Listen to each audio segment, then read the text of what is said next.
नमस्कार. विठूच्या वाडीत दिग्रसकरांच्या घराण्याला खूपच मान आहे. त्यामुळे मोठ्या बाईंचं खूपच तिथे चालतं.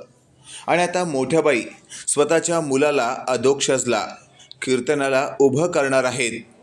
आता उभं करणार म्हटल्यावर निश्चितच आता अधोक्षज कीर्तन गाजवणार हे आता पुंडलिक महाराजांना वाटत असतं.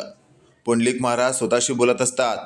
असं जर घडलं तर मात्र आपल्या कीर्तन क्षेत्रामध्ये अधोक्षज हा टॉपवर राहील आणि माझं कीर्तन अगदी खालच्या दर्जाचं होऊन जाईल.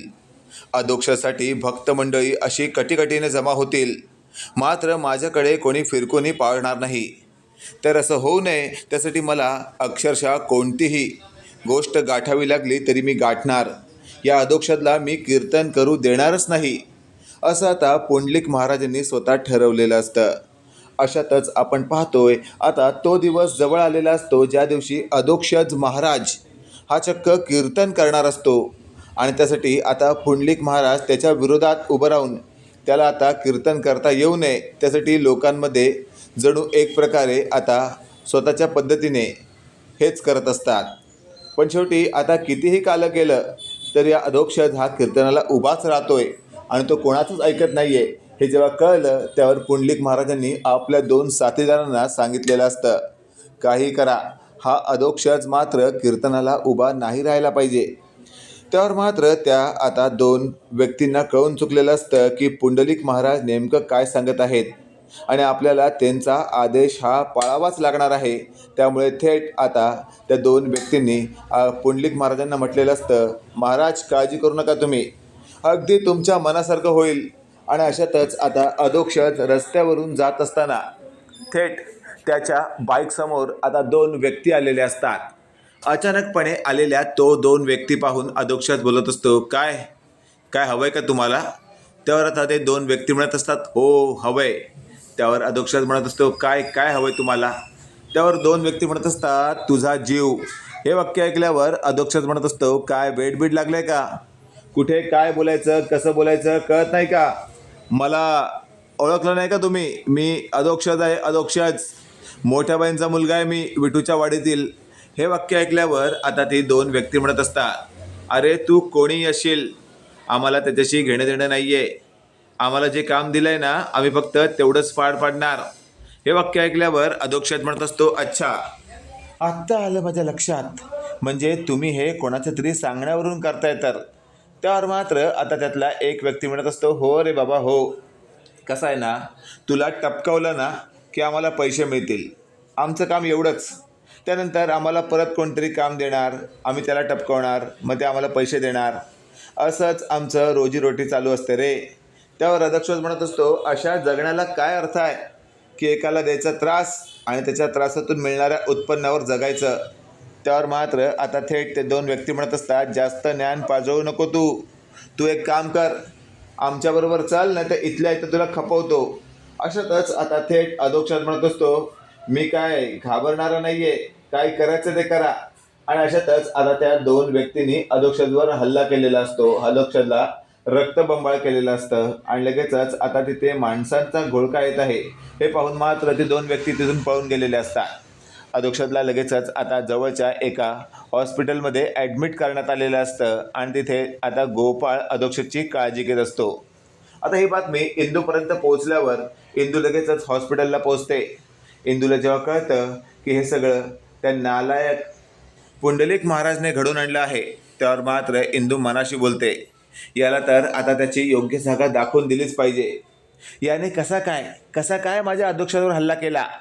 इतकं साधं सोपं आहे का? आणि अशातच आता इंदूने मागचा पुढचा विचार न करता थेट ती आता एक जाडा दांडका घेते आणि थेट ती पुंडलिक महाराजांच्या दिशेने निघून जाते.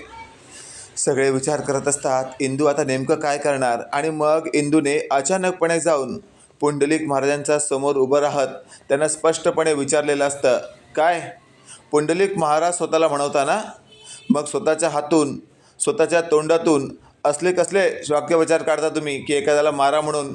त्यावर आता पुंडलिक महाराज म्हणत असतात, दीड फुटी, तू आलीस का मला अक्कल शिकवायला? लक्षात ठेव, आमच्या नादाला लागायचं नाही. आम्ही काय करू ना काहीच सांगता येत नाही. डोकं फिरलं ना तर चांगलंच फटकावून काढू तुला. हे वाक्य ऐकल्यावर मात्र आता इंदू म्हणत असते, अच्छा म्हणजे अजूनही तुमचा माजुरडेपणा कमी झालेला नाही आहे. तुम्हाला तर चांगला इंगा दाखवलाच पाहिजे. चला आत्ताच्या आत्ता तुम्हाला तुमची लायकी दाखवते. असं म्हणून इंदूने मागे लपवलेला दांडकाच काढलेला असतो आणि त्या दांडक्याने उभं आडवं करत आता त्या पुंडलिक महाराजाला चांगलंच चहूबाजूने थोपटवलेलं असतं. पुंडलिक महाराज स्वतःशी बोलत असतात, नको त्या मुलीशी पंगा घेतला मी. ही तर किती बेकार मारते. दिसायला तर साधी भोळी, पण चिडली का अक्षरशः रणरागिणी कालीमाता होते ही. आता हिच्या पेचातून सुटणं साधी गोष्ट नाही आहे. देवा मला ताकद दे, देवा मला शक्ती दे, असं आता थेट तिथे असलेला पुंडलिक महाराज म्हणत असतो.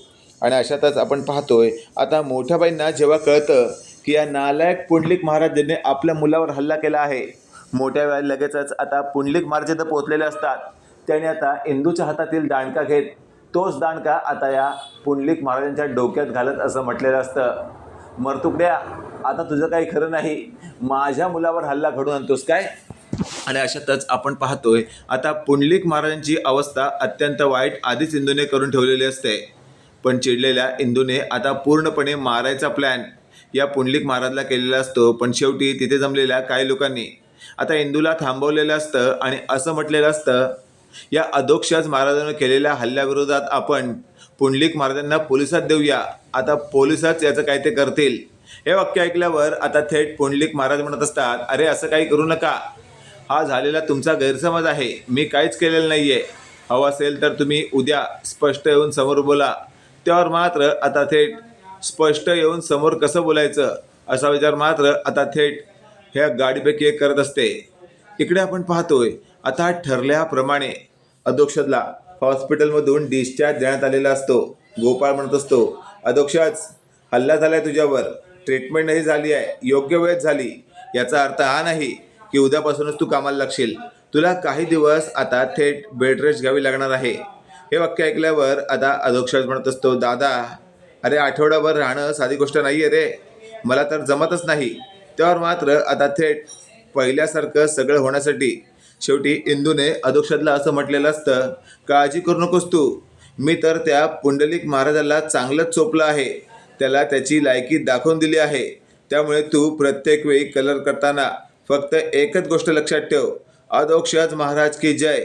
आणि अधोक्षजशिवाय पुंडलिक महाराज हा फक्त नावापुरती महाराज आहे, तर अशा भामट्यांपासून कायमस्वरूपी दूर राहायचं.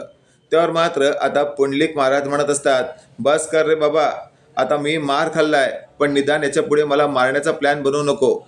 मित्रांनो, तुम्हाला काय वाटतंय, इंदूने या पुंडलिक महाराजांना कुठलंय ते कुठपर्यंत बरोबर आहे, कमेंट करून नक्की कळवा. आणि असेच नवनवीन अपडेट पाहण्यासाठी व्हिडिओला लाईक आणि चॅनलला नक्की सबस्क्राईब करा. धन्यवाद.